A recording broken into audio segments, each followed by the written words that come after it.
The shadows come to dance, my lord, dance, my lord, dance, my lord. The shadows come to stay, my lord, stay, my lord, stay, my lord.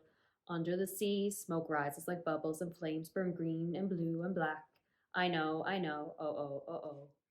So while I haven't read the entire series before, I have watched all the TV show, and I was a big fan of the discussion videos and theory videos leading up to like the season finales.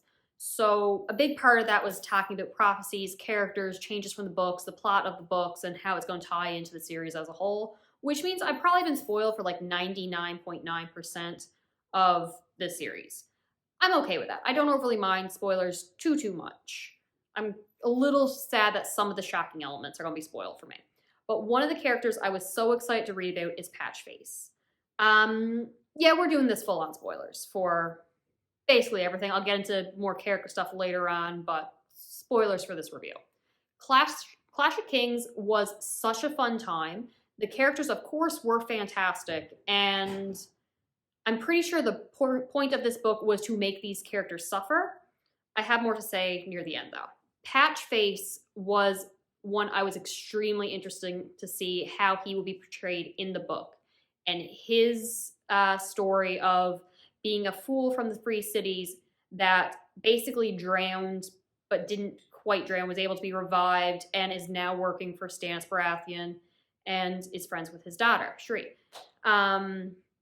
What I love so much is the connection between him and the drowned gods that people are saying, and not subtle. I'm pretty sure one of my favorite elements of this series is going to be like how magic plays in this world. You have the old gods and the children of the forest. There's definitely magic there. You got warging into wolves and crows and birds and all that. You have the Azor Ahai prophecy and the red god and the red priest and priestesses. They very clearly have magic. And then you have most likely a connection with the drowned god and Patchface. There's something going on there. I want to know what's going on there. But then you have like the seven, the new gods, and they're not doing anything. What's the sparrow and the scepters and all them doing? I really like how the new gods are the only ones really that aren't showing any actual magic. I'm also really enjoying how the comet plays a role in this story. Everyone has a different theory for what it means. Hello, kitty. Whether it be a good fortune for the king, because Lannister colors, or if it's for the Tullys, the red on blue sky, it doesn't mean dragons are coming. I'm leaning towards that one. And like literally every single person has a different interpretation on what this comet means and if it's a good thing or a bad thing. Compared to the show where you just had it in the background a bit and it wasn't discussed in too much detail. I, of course, loved Arya in this book. She's a bit more subdued. A little bit, not realistic, but maybe a little bit in that sense. Like, she thinks about telling Hot Pie how she killed a fat boy before, instead of actually telling him and threatening him. But then she does threaten him more violently in the book than she does in the show. So it's a nice combination of she knows that she should be keeping quiet and not like the importance of letting people overlook her and not drawing attention to herself, but she also has a limit and a very short fuse on what it will take to anger her before she lashes out and draws attention to herself. I also really like how we're setting up for what's going to happen in Bravos in terms of names. She starts out as Arya, goes to Ari, and then Weasel, the Knight of Harrenhal, and then Nan. She's not Knight of Harrenhal, the Ghost of Harrenhal, becoming Nan, and she's just taking on so many names throughout this story. The journey to become a faceless man is clearly in the works. And then you have Jaqen, who is just my favorite. I want to see more of him. I'm disappointed we didn't get as much. Just the way he talks and how powerful he is. I'm looking forward to the Bravos Faceless Man stuff. My cat's just running all over the place. I've stopped trying to control him. Easily my favorite addition in the story. It's very small. It was in the TV show, but it wasn't really communicated as good as it was in the books. When Joffrey is having his name day and the guy shows up drunk and Sansa like pleads for his life saying it's bad luck to kill someone on your name day. She is lying. I figured she was lying in the TV show, but it's 100% stated, oh God, he knows that I'm lying. I'm going to be punished for this. And then the Hound pipes in and sticks up for her. Like, he vouches, yeah, no, it's a superstition. It's very bad luck to kill someone on your name day. And I just thought it was really good because she's like, wait a minute, is that actually a superstition? I thought I just made it up. She's not even sure if he's sticking up for her. And their relationship is much different. I'm getting a different vibe in the books than I got in the TV show. But it's still nice. Very combative, not friendly, but still the Hound's described as like grabbing her but not on gently, or doing something but not on kindly. He's not nice. I don't think his motivations are that great, but he's not the worst thing possible, and I'm enjoying it. I'm also really liking Tyrion. This is Tyrion's book right here, showing how accomplished he is, not only with his mind and strategies, but also in battle. He's gotten in an actual couple battles, and he's not just knocked out as soon as it starts. He got a body count now. But I'm really enjoying, like, from the very early on, it is made clear that he knows what his siblings are up to. He knows that those kids are Cersei's and Jaime's, but their family, he's not going to rat them out. It really shows his loyalty to family. He's also playing the game the best, getting everyone to do what he needs to do. I'm not sure if his main priority is to help the people, but he is the one doing the most for the common people, and they hate him for it, thinking he's a demon monkey, a plague on the city, influencing Joffrey and all that kind of stuff. So no recognition. He deserves better in this book. And by the end, it's like I was always Team Tyrion because the TV show obviously influenced that.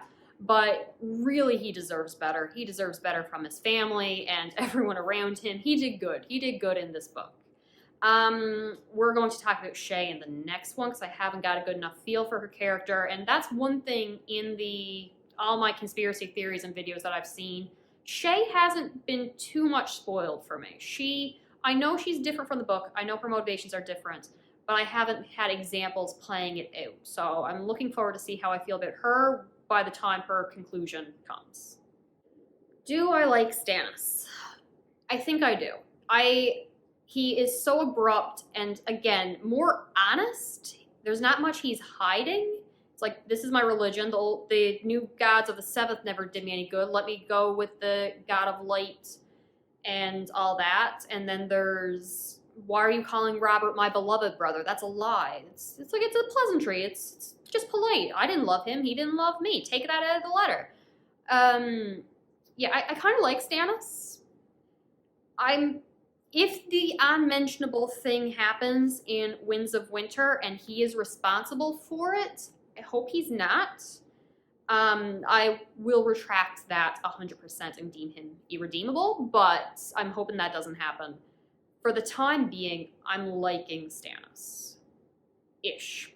That leads me to Catelyn coming across Stannis and Renly. Not Stannis. Well, yeah, Stannis and Renly, they both in Drex, but come to Renly first. I don't hate Catelyn in this book, which is very odd. She compares him like to a knight of summer. They're having a tourney on their way to like sack King's Landing and claim himself as king. They're childish. They don't know the consequences of war. They're still young boys. They'll be men by the end of the war, that kind of stuff. And then when Stannis comes in, she's like, I want to knock their heads together and make them see sense. Like, join the same side, overthrow your common enemy. Why are you two fighting? Like, she's worried about her son and family, and these two siblings are fighting each other. Catelyn makes good points in this book, which is unfortunate because I don't like her, but I recognize that, yeah, she made some good points. I think she also gave Bolton a little bit more power than I would like, so I'm going to hold that over her, but I'm nitpicking a little bit. She didn't know the difference there. That was not her fault. Speaking of Lord Bolton, we have his illegitimate son come into place, but he is not even called by name until like chapter 45. Yeah, chapter 45. Doesn't really matter, but knowing who he is and then just getting glimpses of someone referring to Lord Bolton's bastard. I can't tell you how I clenched and just been like, you don't know who you're talking about. I think this might actually make Game of Thrones, A Song of Ice and Fire, be more enjoyable when you're either doing a reread or when you've already watched the series, because you know who these characters are. So when they're presented and name dropped, you're like, why are we brushing past this character so subtly? He's a big deal. You should be afraid of him. Yeah, no, I think that either a reread or having watched the show first is actually a really good way to experience these books. Speaking of the Bolton family, let's go into Ramsay. Oh my God, this is what the book did better. He is first introduced as Reek, and everyone thinks he's Reek, and just have been working for Ramsay. And then it's revealed that Reek is Ramsay, and he had taken Reek's place to escape the people trying to kill him. And then there's the thing that he did with his wife that just shows how cruel he is. And now what he's doing to Winterfell. Oh, that was done better in the books compared to the TV show. I like this so much more. Another thing that the books did better is getting me to hate Theon. I don't care how many point of view chapters this man gets. I will never forgive him for this. No, not even a little bit. In the TV show, it's at least a little, well, he suffered a lot, so maybe this suffering makes up for what he did. No, there is no amount of suffering that could possibly erase everything he did in this book. Ramsay is too good for him. I don't know what he deserves or what thing he could possibly do to make up for what he did. And I think the answer is nothing. He doesn't even deserve death. He deserves to have to spend the rest of his life trying to make up for what he did and knowing that it never will. He could do 1,000,000 deeds, save 1,000,000 people, get the Starks back in power, rejoin the family, get them all back together. It still would not be enough for me. I hate Theon. I will say there's a difference between, not a difference, but a different experience of being in his head when he returns to Pike and no one recognizes him as like the crown prince kind of thing, the heir to his father's house. It's understandable that he understands that he's been away from home and he hasn't had the chance to prove himself, so now he wants to prove himself. Whether that makes it better or more understanding or worse that he betrays Robb, because the Starks did treat him like family, did treat him well and raise him and teach him, but that at the same time he realizes now, he apparently didn't realize it too much as he was growing up, that he really was just a prisoner and he always had a noose around his neck.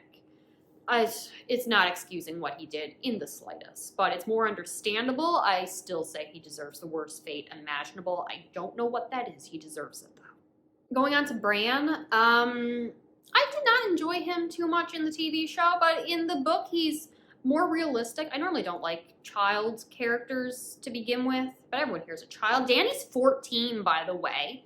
I completely forgot that. Back to Bran, I'm sorry. He has very realistic emotions. He's very jealous of the Frey boys, of the fact that they can walk, and very aggravated on their personalities. He misses, obviously, everything that came with having use of his legs. He misses climbing and fighting and wanting to be a knight. But he's moving forward. He's being somewhat optimistic, but he's still grieving that loss, and it's very understandable. And then as we go into his dreams and the ocean coming for Winterfell, the sea coming to Winterfell, that's very sad. And as they're going off on their journey, no, I'm liking the setup to Bran's story as well. Forgive me if I pronounce this wrong, but Yukon name, you're on. Him being name dropped, Theon's uncle, I like the name drop. I'm aware he becomes more important. I'm looking forward for when he comes more into play. There were some tiny changes between the book and TV show that I didn't really mind. Didn't really impact me too much. The fact that Cersei was the one who had all of Robert's illegitimate kids killed and not Joffrey, So, like in the TV show, I'm pretty sure it's very clearly, I'm pretty sure it's stated that like Cersei didn't have any part in that. She didn't, I guess, didn't want to kill children because her one redeeming factor is the fact that she loves her kids. So maybe she didn't want to kill other kids. In the book, now she gave the order, kill all them, making sure her children are the only options for Robert's heirs to the throne. The fact that Davos only had one son in the TV show, but multiple in the book, I think that's a nice little addition, but not really relevant. And I think it's Varys who gets Gendry out of the city. Can't 100% remember who got him out in the TV show, but I couldn't remember. I thought it was just the blacksmith had sold him off. I assume someone had paid him or told him to do it, but I wasn't sure if it was ever revealed who. So little things like that, didn't mind at all. There were, however, some changes that the TV show did better. The first being Cersei slapping Joffrey. I'm all for everyone slapping Joffrey. She doesn't do this in the book. She lets him get away with everything. All the cruel things he says to her, all the cruel things he does to people in the realm, doesn't matter. She just lets him get away with it. She should have slapped him. He probably would have had her executed, not caring that she's his mother. I'm pretty sure he took it pretty bad when she just talked down to him, but he needs to get slapped more often. Arya and Tywin, their interactions in the TV show is one of the best things about the TV show, and I'm very sad that that does not happen in the book. It's Roose Bolton who comes to Harrenhal. That, I mean, it's fine, but it's not Tywin, so yeah, no, missing out on that. The speech that Theon's father gives about paying the iron price, I think was just more dramatic in the show. It was still very well done in the book, but the iron price scene in the TV show just really stuck with me, so I really loved that. There's also the issue of this book telling more than showing. So the TV show, you see the White Cloaks, regular, not police, but you get them, going to the brothel, killing the child in front of his mother and drowning other ones of Robert's children in the lake as they're all executed. Whereas in the book, it's just mentioned casually, oh, by the way, this happens. You're not experiencing it.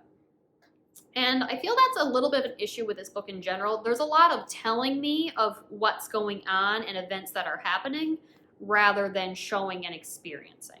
Not saying I dislike this book in any way, but that was just a level of separation that, in addition to George R. R. Martin's writing style, it just pulled me back. So I wasn't really as connected with this book as I was with Game of Thrones.